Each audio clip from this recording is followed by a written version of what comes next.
L'origine de son travail est venue de ce constat pour demander à ces personnes, donc à nos grands-mères, on va dire, qu'est-ce qui fait qu'elles aient une peau aussi magnifique et des cheveux aussi sains. Je vais aller très vite, on ne va pas aller de manière très très scientifique ou autre, mais on va juste utiliser quelque chose qu'on a tous, c'est-à-dire le bon sens, tout simplement. Alors, il faut savoir que,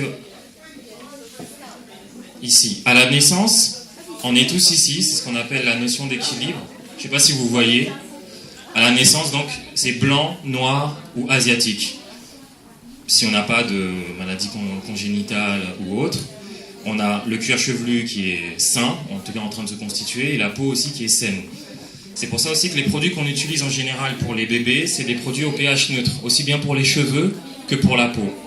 Par contre, en grandissant, on va dire que la peau blanche aura une tendance grasse et la peau asiatique un peu plus grasse. Quand je dis la peau, c'est la peau, le cuir chevelu ainsi que les cheveux. Par contre, la peau noire aura plutôt une tendance sèche, noire ou dite médicée. Donc c'est-à-dire que le blanc ou l'asiatique, pour entretenir sa peau, il va falloir qu'il trouve un produit ou des produits qui vont légèrement assécher ou en tout cas enlever l'excès de gras pour revenir à la situation d'équilibre. Donc là c'est le blanc et là c'est l'asiatique. Donc pour revenir à la situation d'équilibre. En fait, ces produits qui assèchent, justement, c'est quoi? C'est en général tout ce qui mousse, c'est-à-dire le savon et le fameux shampoing que vous utilisez, je pense, pour la plupart. Donc c'est ce produit-là que vous allez utiliser. Mais comme je vous ai dit, ce qui mousse, en général, c'est quelque chose qui va assécher.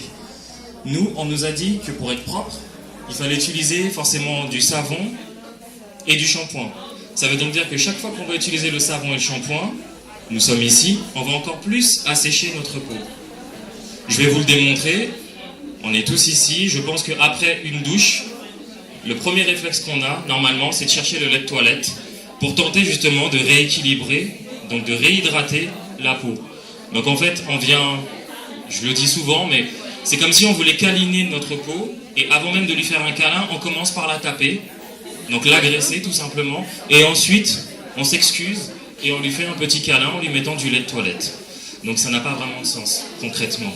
Le souci aussi, c'est que lorsqu'on est en train d'utiliser, c'est même le fameux lait de toilette, puisqu'on est on est à une réunion de NAPI, il faut bien lire effectivement les étiquettes, parce que il y a eu quelques études qui ont été faites il y a quelques temps à peine, où on s'est rendu compte qu'à salaire égal, une femme noire va dépenser jusqu'à 8 fois plus dans les cosmétiques qu'une femme blanche. Et on se rend compte que depuis cette fameuse étude marketing, on se rend compte d'une chose un peu bizarre, c'est qu'on sait depuis très longtemps que les Noirs utilisent du beurre de karité, mais maintenant on commence je ne dirai pas les noms, mais certaines marques vous proposent maintenant du lait de toilette à base de beurre de karité. Et pourtant, on savait déjà depuis longtemps qu'on utilisait du beurre de karité. Mais je vous invite à bien lire les étiquettes, parce que autant aujourd'hui, on va souvent vous dire de faire attention à tout ce qui est sulfate, tout ce qui est parabène, mais nous, on vous invitera aussi à faire attention à un produit qu'on trouve beaucoup, c'est ce qu'on appelle paraffinum liquidum. En fait, c'est quoi? C'est de la paraffine liquide. Il n'y a pas besoin de faire beaucoup d'années de latin pour comprendre. La paraffine liquide, en fait, c'est quoi? Et en plus, ils vous le disent, entre parenthèses, c'est mineral oil. En fait, c'est de l'huile minérale. Et c'est quoi l'huile minérale? En fait, c'est du pétrole. Tout simplement, c'est du dérivé de pétrole. Donc ça veut dire que lorsqu'on vous met de la grosse publicité sur carottes, avocats et tout ce qui s'ensuit, lorsque vous allez lire derrière, là c'est le petit côté conseil, puisqu'on est entre nous, j'ai envie de dire, lorsque vous allez regarder derrière, quel que soit le produit, que ce soit du Gillette Le Watt ou autre, lisez bien les étiquettes. La nomenclature veut que le produit qui est mis en priorité dans le contenant soit mis en première position. Donc si vous voyez en première position water, ça veut dire qu'il y a beaucoup plus d'eau que tout le reste. Mais si vous voyez paraffinum liquidum, ça veut donc dire qu'on vous met d'abord de la paraffine liquide, donc du dérivé de pétrole. Concrètement, ça signifie quoi? C'est comme si vous mettiez un film plastique autour de votre peau ou même autour de vos cheveux. Donc ne vous étonnez pas si le grain de vos cheveux est en train de rétrécir, s'il devient de plus en plus fin, voire même cassant et tout le reste. Si même dans un temps comme cet été, certaines personnes, certaines filles, j'en ai connu et je pense que certaines se retrouveront, vous avez le cuir chevelu qui devient très sensible à la fin de la journée, pourtant vous avez mis telle ou telle pommade, mais en fait c'est juste que votre cuir chevelu est en train de cuire toute la journée et devient très sensible.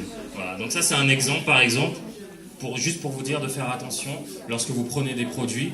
Comme elle disait justement madame, c'est qu'il y a beaucoup de marketing et on se dit parfois naturel ou même biologique alors qu'on ne l'est pas vraiment. On va beaucoup communiquer dessus. Donc nous, ce qu'on va vous proposer ici au niveau de la peau ou même au niveau des cheveux, c'est tout simplement d'hydrater tout en lavant. C'est-à-dire qu'on ne va pas vous proposer